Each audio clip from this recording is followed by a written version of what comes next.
Chelsea have wrapped up the league title, and it's a chance for us now to reflect on the job that Antonio Conte has done. Yeah.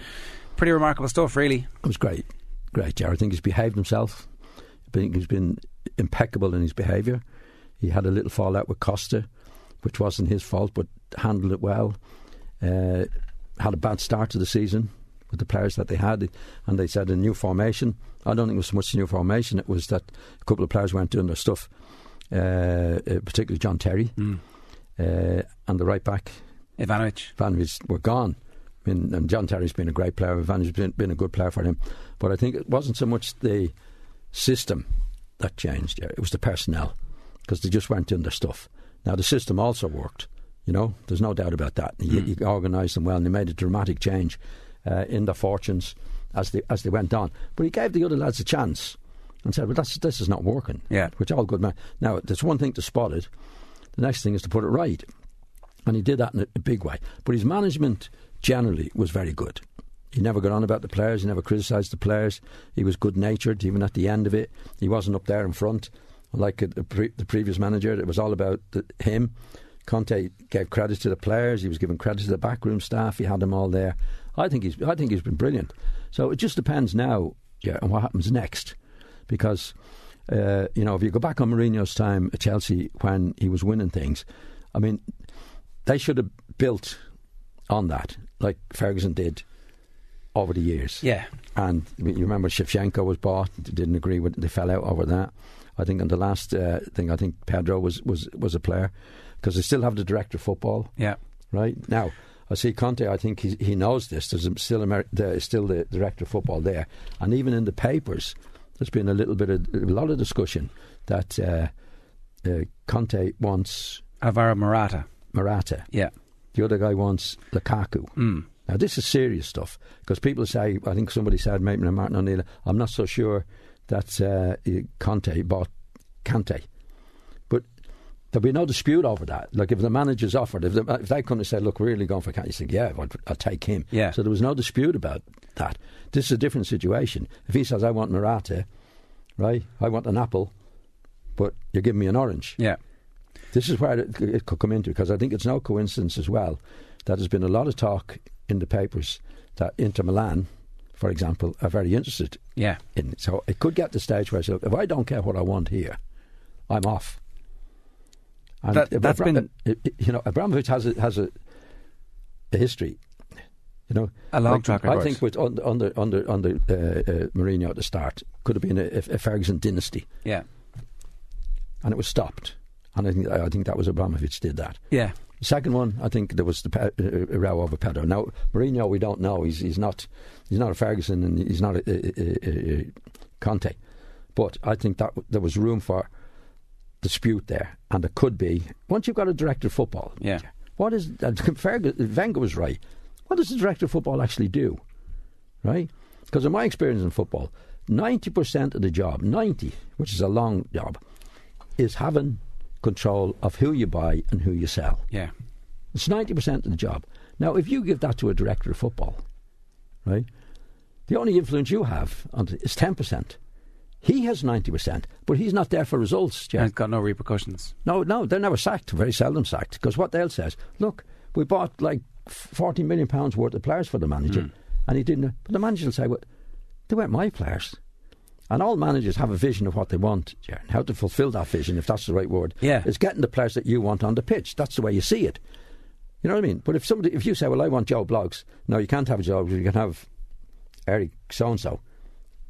That's his choice. Yeah. That's and this could be the only thing now that could go wrong, I think, in this. Because the owners, even Abramovich, they don't like to lose control of it, yeah.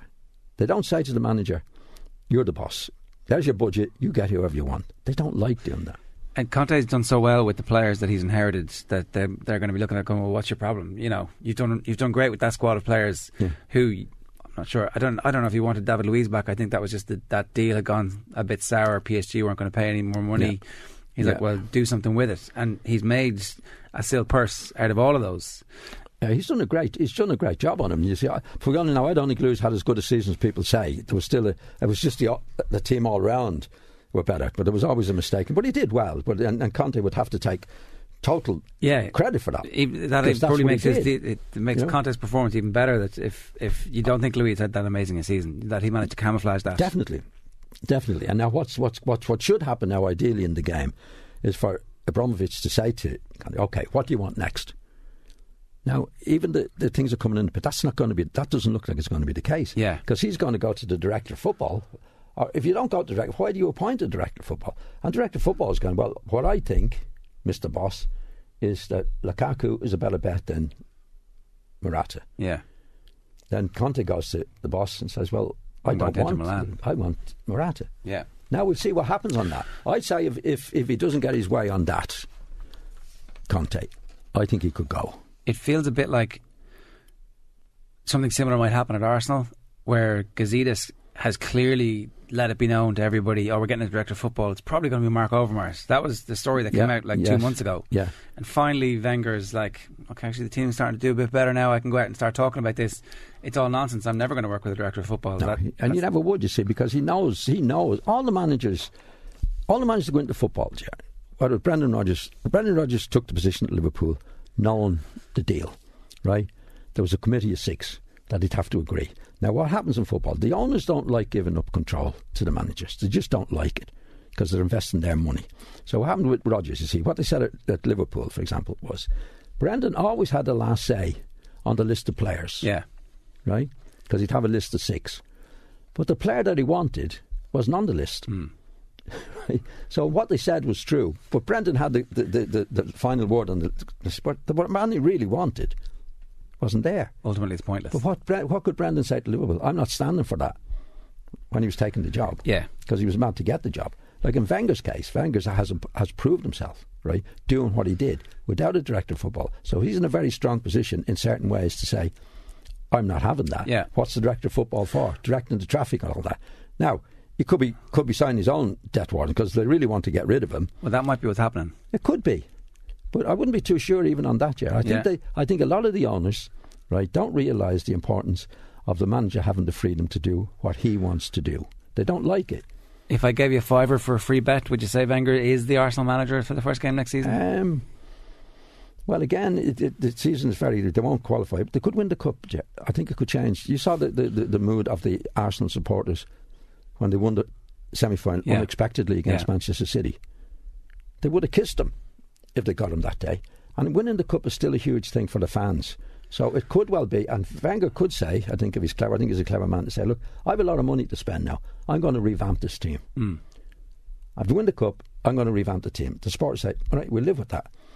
Nothing surer. Yeah. I don't think he wants to go, but if they, I think he's true to his word that if they do appoint a director of football, what he knows, and Brendan Rodgers would have known, but they had to take a gamble on it.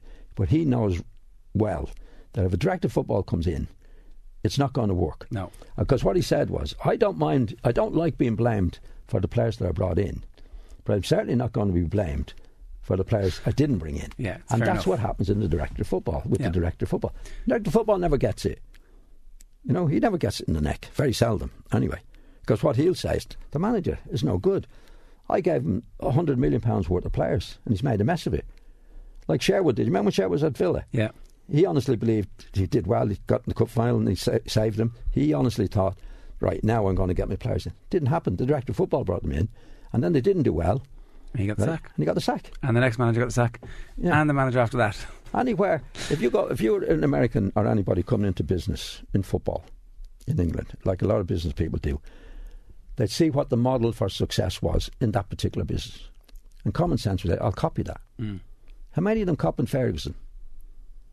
I can't think of any. Yeah, they all went. Like Ashley and Villa and all these teams that went down. Spurs up to recent times. Yeah. Levi was doing it. Had his director of football. He was buying the players in. And luckily enough, he's got a bit of sense now. He's left it to the manager. That's what you should appoint the manager for. But you look at all the teams, and there was only 2 over the years. That was Wenger and Ferguson. And Mourinho for a while had those ideas or really control that was needed. The rest have all gone with you see, the owners love the director of football because he's their guy. Director of football. Yeah. He has to report to them. And if like Abramovich, he said, well, I want Joe Bloggs The director of football is not going to say, I'm sorry, I'm not going for him. No. I'll get him for you, boss. He'd be a hard man to turn down, all right. And the manager's left on the side, right? And the manager says, well, I didn't want him. But he gets the blame for it.